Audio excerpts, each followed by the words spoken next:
Do you agree, sir, that Europe's best strategy to avoid confrontation with Trump rather than fight back? First, it's always good to see you, Rana. Yes, I mean the hippo analogy, although a little odd, there is some relevance to it.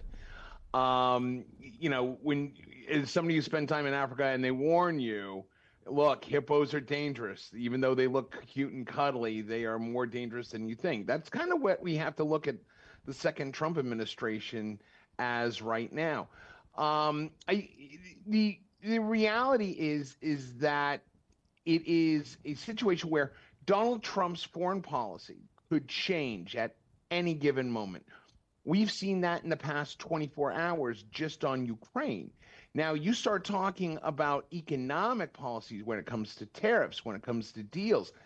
That could change at any second only because of the fact that, as the true numbers really start to hit here in the United States, again, one of the factors that they pointed out in the foreign policy article was that about 77% of Europeans believe that the U.S. was the big winner in the EU trade deal.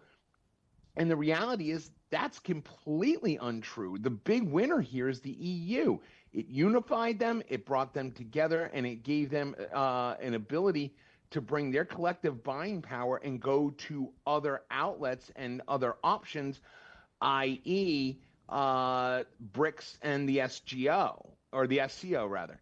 So make no mistake about it is, the hippo, you got to deal with the hippo. The best way to do this is to not engage with the hippo at all and let them run their course in the wild. Eventually, you'll get away from them or they'll calm down. Then it's to step aside, sir, from the hippo. Just step aside. Yeah. Yeah. Okay. Well, don't engage the hippo. Let the hippo do what it does. And eventually it'll A run its backlash is path. going to take place then? Yeah, look, here's what the EU and the rest of the global community has to realize. Donald Trump, short of there being some sort of magical change in the Constitution or a law passed by Congress, which will not happen in the next 2.5 years and ratified, he's out. He's gone. And chances are we will get back to some sort of semblance of sanity when it comes to international trade and foreign policy. So it's a matter of who can outlast who. My guess is that the EU will be able to outlast Donald Trump. Donald Trump's policies right now are just going to be a blip, and they will be reversed eventually because common sense will come back. We are in a cult of personality now. Once that cult of personality goes away, we will start seeing a return to normalcy, if you will, when it comes to our relations with our EU trading partners. The FP article stresses the need for Europeans to get their facts straight. Why do misperceptions about tariffs and investments matter so much in this debate, sir? Well, Ron, I mean, that's a great question. And the reality is, because as we point out all the time here at the Global Foreign Policy Center, is that, the electorate, the individuals that elect people into power, the general citizenry of each country, they tend not to pay attention to, foreign policy in large part because they think it doesn't affect them. So, when you see this misunderstanding of stuff like tariffs and trade wars, that's because they're so concerned about, am I going to be able to keep a job? Am I going to be able to feed my family? Am I going to be able to put a roof over my family's head? The kitchen table economic issues. They don't understand that the foreign policy affects their everyday life. And so that's where a lot of the misinformation comes from. The backlash that you talk about could come from that misunderstanding being, objectified or even exploited, to make a political stance. The bottom line here is that the EU is doing the smart thing, in my opinion. The EU understands that, and we just saw it with the UK when they had the second state visit. King Charles and Sir Keir Starmer, the Prime Minister, did the exact thing that they needed to do: pomp and circumstance and military parades and state dinners We're allies and we're and friends, but at the same time, we're gonna recognize a Palestinian state. correct, correct. And as you saw in the state dinner, Ukraine was a big push, and we saw him push that way, and he responded. Look at what's happened in the past just in the past 24 hours with U.S. Ukraine policy.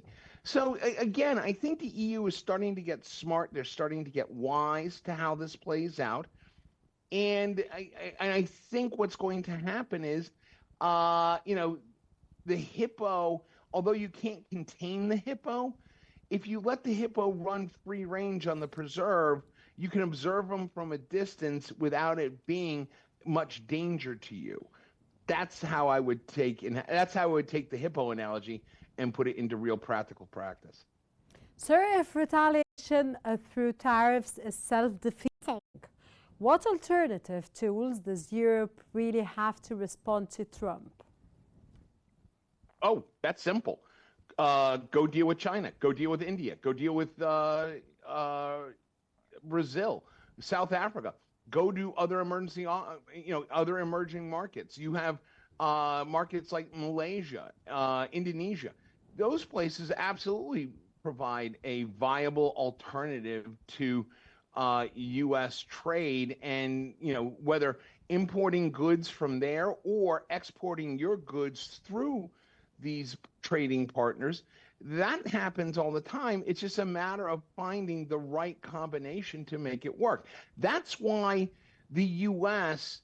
and a lot of economists are starting to look at the Shanghai Cooperative Organization and BRICS in particular as a particular economic threat to U.S. Global influence economically. So, Europe has alternatives. It's just whether or not they want to use it. Could there be backlash? Yes, but they would be short term, because the backlash only works for the U.S. if our economy stays strong. If we start taking a hit on the economy because of a misadvised foreign policy that kind of whips back at the EU, and they're not buying our products, they're not exporting our ag products, et cetera, or importing our ag products, that's going to be a big hit in a very big area of the country that proves to, or tends to be, a very big base for Trump. Sir, the EU's predictability is cast as a hidden strength. How can boring Brussels become a competitive advantage in this volatile moment? Well, it's a very strange question to answer right now, and here's why, Ron. Is when you look at the EU collectively, they have buying power as a unit. Does Italy have some buying strength? Yes. Does UK? Absolutely. Germany, France, etc. Yes. But as a collective unit, as an EU buying power, it's a lot grander than the individual states. That being the case, the EU is just now starting to realize that not only do we have international buying power, but they're starting to look internal and saying, wait a minute, we make stuff. Why are we going offshore to bring all this in, although cheaper? Why don't we make a deal amongst ourselves to make interstate trading among EU states that much easier, that much more cost effective, and that much more effective?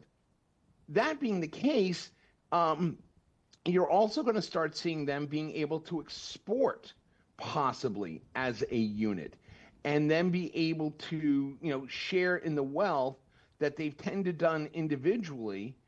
And I think we're starting to see it come together in Brussels, where we're starting to see them starting to realize that we're stronger as one than we are individually, and that's where Europe's going to be smart about how to play the current Trump world. Trump has long pushed Europe to serve ties with China, sir. Do you see the tariff strategy as a backdoor way of forcing Europe's hand on China? That's a very interesting question. It possibly can. Look, Van der Leyen is also, very sharp when she looks at how the EU tends to fit into the larger geopolitical economic structure of the world. What I would say is that, China and President Xi, this is something straight out of President Xi's playbook, where President Xi will just sit back. He's not one for the big global spotlight. He's not one to be bombastic. He'll sit there in the shadows and wait for the right opportunity to pounce. He's done this before, surviving, several presidential administrations. And what he'll do is, as tensions rise because of tariffs, the longer some of these trade talks draw out without a permanent deal, China sweeps in and says, hey, you know what? We've got flat screen TVs and we have agricultural products that will sell you, and you don't have to go through all of the drama that is the U.S. trading partner. Come on, we'll do this fine. That's where China has an opportunity to kind of come in, as you put it, through back channels in the back door and reestablish itself with the EU. And also collaborate with other countries, sir, and it's a win-win situation, other than the United States. Well, look, right. Look, the Belt and Road Initiative has been very effective. Exactly. When you look at China, they pretty much have knocked the U.S. off of the major market scene in Africa. We're starting to see that happen in South America. And for some reason, the current administration, and even to an extent the past, Biden administration, didn't see this coming and still does not want to admit it's happening. And as long as we have our head in the sand, we're going to be left in the sandbox in second or even third place with economic influence going forward. We're at a very strong crossroads. And the thing about it is, what this foreign policy article does show is it shows two things. It shows the reality of the Trump world. But at the same time, it shows the misunderstanding of the current state of the Trump economic policies as it affects the EU.